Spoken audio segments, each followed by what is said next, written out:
কিভাবে আসলে একজন বৌদ্ধ ভিক্ষুর বিদায় লগ্নে তাকে আলোক নৃত্যের মধ্য দিয়ে কিভাবে তাকে তার প্রতি সম্মান প্রদর্শন করা হয় সেই দৃশ্যটা আজকে আমরা তুলে ধরবো।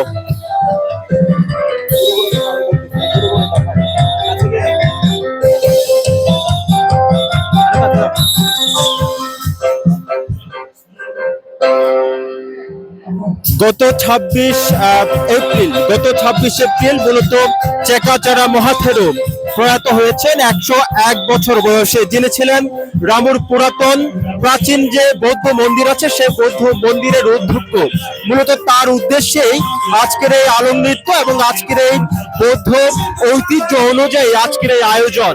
আমরা আয়োজকদের সাথে কথা বলে যা জেনেছি তা হচ্ছে তাকে দীর্ঘ তার 10 দিন থেকে 12 দিন সংরক্ষণের পর তার মরদেহ সংরক্ষণের পর আজকে এই মাঠেই তাকে সমাহিত করা হবে এবং তাকে সমাহিত করার যে আয়োজন সেই আয়োজনকে ঘিরে আমরা এখানে হাজারো নারী পুরুষের অংশগ্রহণ দেখতে পাচ্ছি।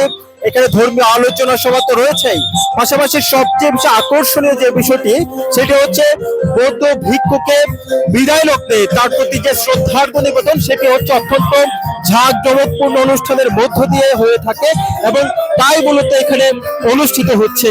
আমরা আবারও ফিরে যেতে চাই যে এখানে আলোক নৃত্য অনুষ্ঠিত হচ্ছে, সে আলোক নৃত্যে আমরা ফিরে যেতে চাই এবং আলোক নৃত্যের কিছু অংশ আপনাদেরকে দেখাতে চাই।